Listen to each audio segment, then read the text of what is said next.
Sabe, existe um texto escrito há milhares de anos, que até hoje é uma das maiores fontes de conforto e esperança do mundo. Hoje, a gente vai desvendar juntos o Salmo 23 para descobrir por que as imagens dele continuam sendo tão, mas tão poderosas. O Senhor é o meu pastor, nada me faltará. Vamos parar só um pouquinho para pensar na força dessa declaração? É uma afirmação de confiança total, de que, não importa o que aconteça, tudo vai ficar bem.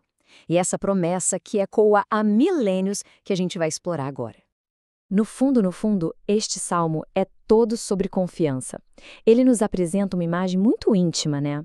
Deus como um pastor que cuida de tudo e a pessoa como uma ovelha, que depende totalmente dessa orientação e dessa proteção. Mas olha, para a gente entender de verdade o peso dessas palavras, a gente precisa fazer meio que uma viagem no tempo. Vamos conhecer o mundo do autor, porque é justamente na realidade dele que está a chave para a gente destravar todo o poder deste salmo. A tradição nos diz que o autor foi o rei Davi. Uma figura, assim, fascinante. Guerreiro, músico, líder. Mas para entender o Salmo 23, a gente precisa olhar para quem ele era antes de tudo isso. E é aqui que está a pergunta que conecta tudo. Antes da coroa, dos palácios, das grandes batalhas, o que é que Davi fazia? A primeira profissão dele, digamos assim, foi o que moldou a visão que ele tinha do mundo e, mais importante ainda, a visão que ele tinha de Deus. Exatamente, ele era um pastor. E isso não é só um detalhezinho na vida dele, é a chave de tudo. Davi não estava só sendo poético aqui, ele estava escrevendo sobre o que ele conhecia na pele, sobre o seu dia a dia cuidando de ovelhas. E a vida de um pastor naquela época era qualquer coisa menos tranquila. Pensa só, significava encontrar comida e água onde parecia não haver nada. Significava proteger o rebanho de predadores reais, como leões e ursos. Era uma responsabilidade de vida ou morte mesmo. Então, quando Davi compara Deus a um pastor, ele está falando desse tipo de cuidado, constante, protetor e vital. Agora, vamos caminhar pelo Salmo, seguindo a jornada da ovelha. Cada verso eleva a gente para uma paisagem diferente, um novo desafio e uma nova demonstração do cuidado do pastor. A jornada começa num lugar de paz absoluta. Pastos verdejantes e águas tranquilas. Imagina o alívio de encontrar um lugar assim numa terra que era, na maioria das vezes, seca e quente. Isso não é só sobre comida e água, é sobre descanso, segurança e aquela sensação de que todas as necessidades foram supridas. Mas a vida não é feita só de paz, certo? E o Salmo reconhece isso. De repente a cena muda pro vale da sombra da morte. É a imagem do medo, da escuridão, e o mais incrível é a reação. Não temerei mal algum. Por quê? A resposta é simples. Porque o pastor está lá. A presença dele muda absolutamente tudo. O Salmo menciona que a tua vara e o teu cajado me consolam. E isso não é só poesia, eram ferramentas de verdade.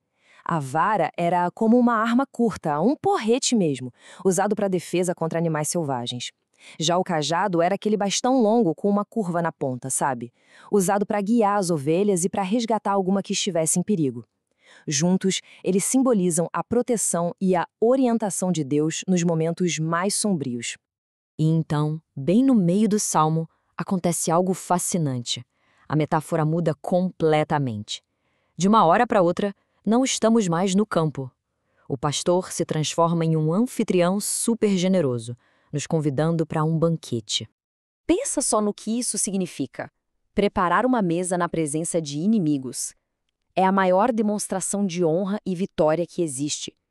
É como dizer, esta pessoa está segura e vai ser celebrada, bem na frente daqueles que desejam o seu mal. E o cálice transbordando. É a imagem da generosidade sem limites, de ter muito mais do que o necessário. Vamos passar agora para o significado deste salmo dentro do cristianismo, onde essa antiga imagem de pastor ganha uma dimensão ainda mais profunda e pessoal na figura de Jesus. No cristianismo, essa imagem do pastor ganha um rosto, o de Jesus. Ele mesmo se identifica como o bom pastor. E ele leva essa metáfora a um nível totalmente novo. Não se trata mais apenas de proteger o rebanho, mas de dar a própria vida por ele. E sob essa ótica, as promessas do Salmo ficam ainda maiores, sabe? A provisão se torna tanto física quanto espiritual. A caminhada pelo Vale da Morte se torna uma passagem segura para a vida eterna, e a morada na casa do Senhor se transforma na promessa definitiva da comunhão eterna com Deus. Chegando ao final da nossa análise, o que torna este salmo tão atemporal? Por que essas palavras continuam a oferecer tanta esperança e tanta força depois de 3.000 anos? No fim das contas, a mensagem é universal. É sobre a paz que se encontra quando se para de tentar controlar tudo e se confia que existe um guia cuidadoso nos protegendo em cada passo do caminho, especialmente naqueles trechos mais difíceis da vida. E o salmo termina com uma promessa que é, nossa, incrível. Não é uma esperança frágil, é uma certeza. A bondade e a misericórdia não são coisas que se precisa encontrar. Elas nos seguem, como se fossem guardiões. E o destino final? Um lar eterno, um lugar de segurança definitiva. Isso tudo nos leva a uma última reflexão. No mundo de hoje, com tanta incerteza, qual dessas promessas do Salmo 23 ressoa mais forte? A paz dos pastos verdes, a coragem no vale escuro, a honra na mesa ou a segurança do lar eterno? A beleza deste salmo é que a sua esperança é, ao mesmo tempo, universal e profundamente pessoal.